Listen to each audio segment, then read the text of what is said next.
Good afternoon BA third year history students.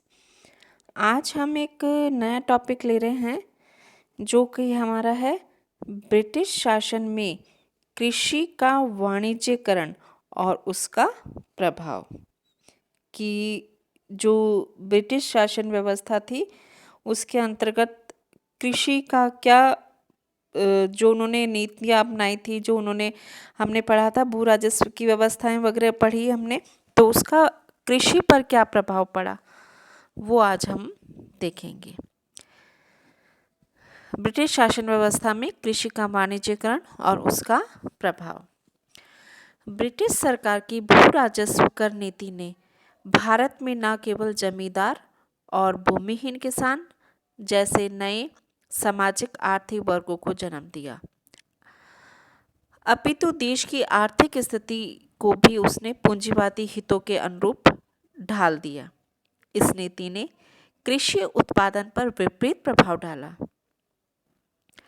अंग्रेजों के आने से पहले किसानों का शोषण तो होता था, किंतु कृषि उत्पादन में आत्मनिर्भरता थी।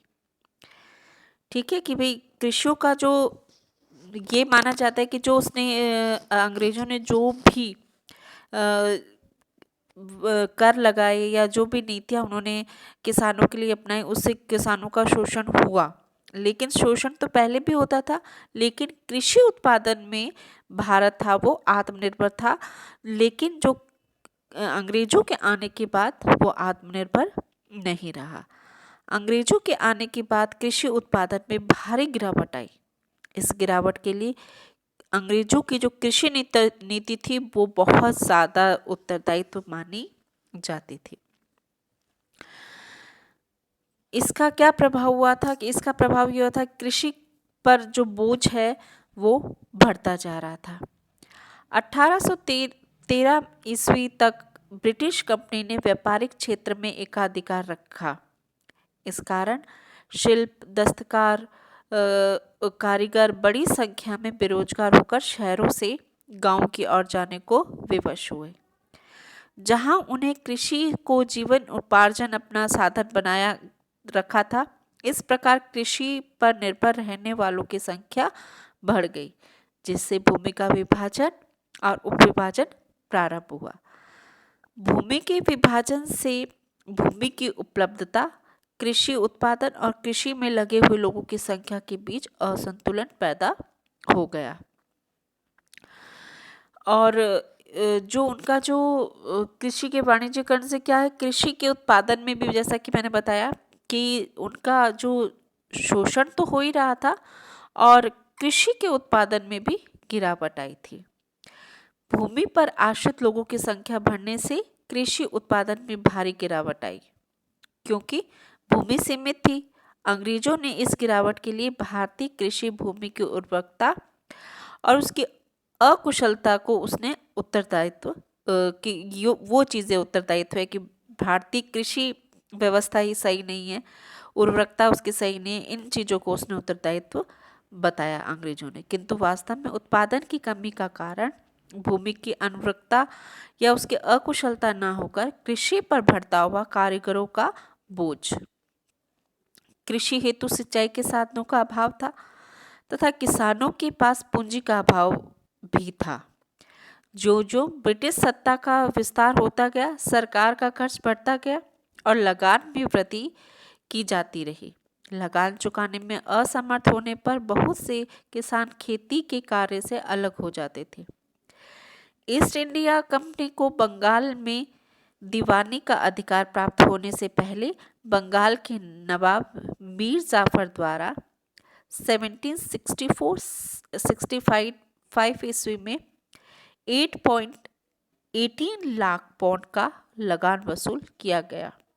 किंतु कंपनी को दीवानी का अधिकार प्राप्त होने के बाद 1765-66 ईस्वी में देखिए 8.18 था जो कितना हो गया 14.70 लाख पाउंड लगान के रूप में एकत्रित किया गया। कितनी ज्यादा मात्रा में लगान एकत्रित किया गया।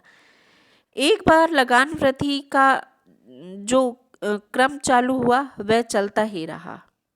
1826 ईस्वी तक लगान की जो राशि थी वो 24.20 लाख पाउंड और 1857 में कितनी हो गई, 36 लाख पाउंड तक हो गई। तो इतनी ज़्यादा अगर मात्रा में कृषकों पे कर लगाया जाएगा तो भूमि की उत्पादन है वो तो निश्चित बात था कि वो घटेगा ही। ब्रिटिश सरकार ने लगान की दर काफ़ी ऊंची रखी। उदाहरण के तौर पर स्थायी बंदोबस्त के अंतर्गत 80% निर्धारित की गई। रेतवाड़ी बंदोबस्त के अंतर्गत यह दर 66% रखी गई, किंतु उत्पादन में कमी होती गई। उसके वो कितनी कारण उसका था 45% कर दी गई। लगान की इस अमानवीय व्यवस्था ने उत्पादन को महंगा बना दिया। इस कारण खेती पिछड़ गई और देश की आर्थिक व्यवस्था बिगड़ गई। किसानों की आर्थिक दुर्व्यवस्था गोरी सरकार के लिए राजनीतिक खतरा बन गई। लगान की अधिकता तथा कृषि उत्पादन के महंगेपन ने किसान को ऋण के भारी बोझ के तले उन्होंने दबा दिया, जिससे वह कभी नहीं उबर सका। उसने अपनी आवश्यकताओं की पूर्ति के लिए ऋण का सहारा लिया। लगान की बढ़ती हुई दर तथा किसानों की सामाजिक आवश्यकताओं के कारण किसानों की ऋणग्रस्तता बढ़ती गई, क्योंकि वो क्या है कि ऋण लेते जा रहे थे अपनी लगान वगैरह देने के लिए, तो जो ऋणग्रस्तता उनकी बढ़ती जा रही थी।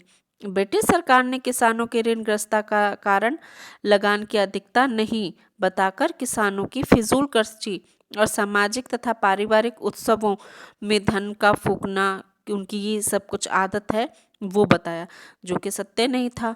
भारी लगान व साहूकार की मनमाने के कारण किसान ऋणों के बोझ से दबता चला जा रहा था। निरंतर बढ़ती हुई ऋणग्रस्तता के कारण किसानों की जमीन उनके हाथों से निकलती चली गई। साहूकार किसानों के ऋण के बदले में उनकी जमीनें हड़पने लगे। सरकार की ओर से इस प्रकार का हस्तांतरण को रोकने के लिए कुछ कानून बनाए गए, जैसे बंगाल काश्तकारी अधिनियम 1859, मद्रास काश्तकारी अधिनियम 1889, दक्कन कृषि सहायता अधिनियम, जो आगे चलकर बम्बई प्रेसिडेंसी पर भी लागू किया गया। मध्य प्रदेश काश्तकारी अधिनियम 1898 आदि ये कानून अधिक प्रभावी सिद्ध नहीं हुए और किसानों की स्थिति में कोई विशेष सुधार नहीं हुआ। कृषि और कृषि की दशा बिगाड़ने के लिए ब्रिटिश सरकार की कृषि नीति ही नहीं अपितु औद्योगिक नीति भी जिम्मेदार थी।